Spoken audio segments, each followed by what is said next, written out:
Hey folks, in this exercise, you're going to practice some different coloring techniques, both with a marker. I'm just using a traditional Crayola marker here. I don't really want it to bleed through my paper, which is why I'm not using a Sharpie. And then I also want you to use a colored pencil on the right-hand side. So all the markered rectangles are on the left, all the colored pencil rectangles are on the right. So one thing that good colorers do is they outline the shape that they're coloring first, so that way it gives them a little buffer zone while they're coloring. So that's what I did first, and now I'm just going through and filling in the rest with nice even parallel strokes. I struggled a little bit here because my marker is losing a little bit of ink. I'm just going to keep going over the lighter areas and try to make it work. So then what I'm going to do is the exact same thing, but with a colored pencil. And for this exercise, I really don't care what color pencil you're using, preferably not yellow because it's so hard to see. Same thing with the markers.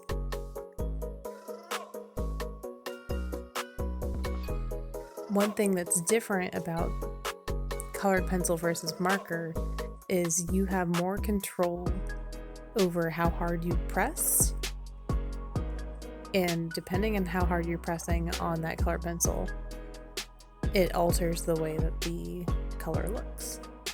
So in this particular section, as we go along, I encourage you to lighten that pressure, so that way the right side of the rectangle is a bit lighter in value than the left side of the rectangle.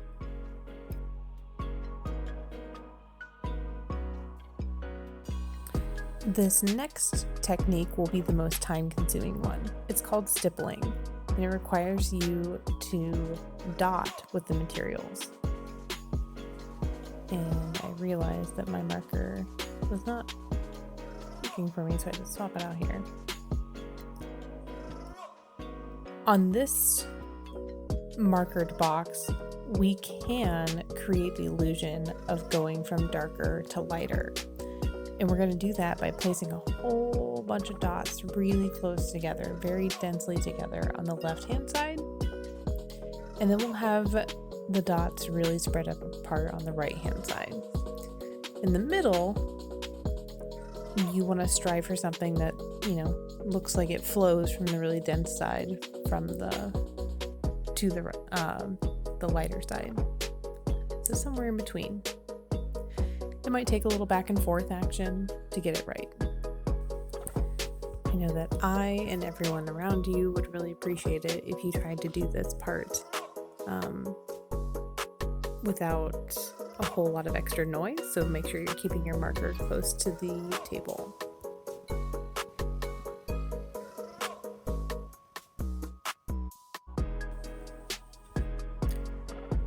Alright, now we're about to do the same thing with the colored pencil, and I will warn you that this will probably make your hand cramp, so feel free to give yourself a little break from time to time. Maybe move on to one of the other exercises and come back if you need to finish more dots. But because the dot at the tip of the colored pencil is so small, it takes a really long time to complete this particular rectangle. But the other ones go much faster after this, so hang in there.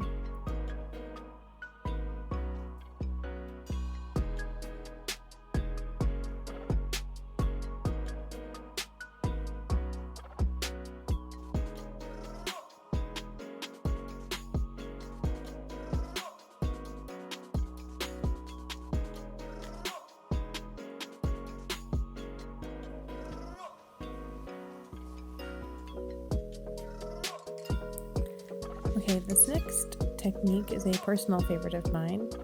This is hatching. I find it's most comfortable to do this at an angle, but if you would like to hatch straight up and down, you may do that as well. So what I'm doing is I'm actually starting with my really dense hatching on the left corner, and then I'm moving up to my lighter hatching in the right corner, simply so that way I have a goal to aim for as I'm moving across. so I know kind of at the rate that I need to be spreading out my lines. It's not perfect, but this is a learning experience.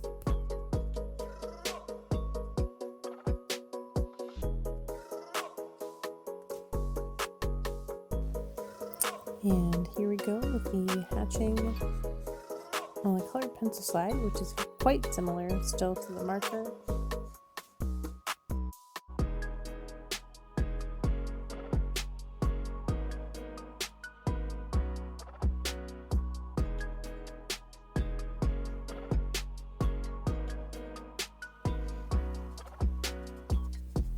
Okay, now we're going to do the cross hatching method, which is the exact same as hatching. However, you're going to go over it again in the opposite direction. So if you're doing the diagonal like I am, think about when you are cross hatching, about crossing perpendicularly, almost like you're making a bunch of X's as you're going along. And remember to spread out the lines a little bit as you go to the right. There is no undo button with a marker, but if you make an oopsie, that's fine. That's why these are just practices. So then with the colored pencil, technique is pretty much still the same. Well, this next section is going to use a technique I'm very fond of, which is called scribbling. But notice how my scribbles are pretty tight and curly. That's really what we're looking for. We don't want big elementary school scribbling. So try to still find a way to keep your scribbling sort of uniform, like you're making little spirals over and over again.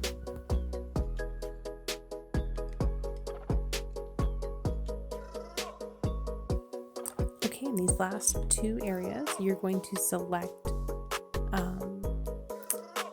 one of the techniques that is above that box. The only one you can't do with the marker is the very top box, because you'll end up using basically like hatching or something along the way. So here I'm going to attempt some cross hatching, but our goal is to blend two colors together. So rather than just going from dark to light, we kind of want to keep it all like a medium value. We're focusing on color transitions. So I'm going to give each color its own band on the left and the right. And cross hatching is a great method for doing this because you can largely just use one direction of the lines for one color and the other direction of the lines for the other. I kind of like to go back and forth and blend both. One thing that helps me while I'm doing this is I squint my eyes because it helps to kind of blur the colors.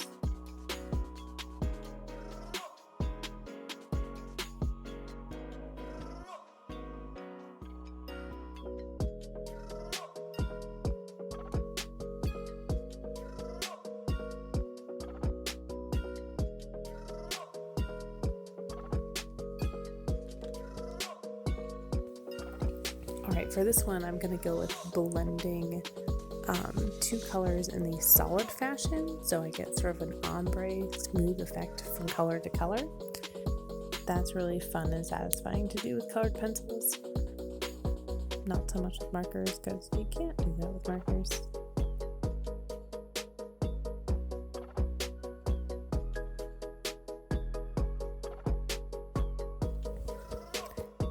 As we're wrapping this up, I just want you to keep in mind that we do evaluate your craftsmanship when you are completing those journal entries. Using methods like this would be a great way to really maximize your points in that area. So rather than coloring with perhaps your more comfortable ways of coloring, try using one of these methods. Thanks for coloring along with me.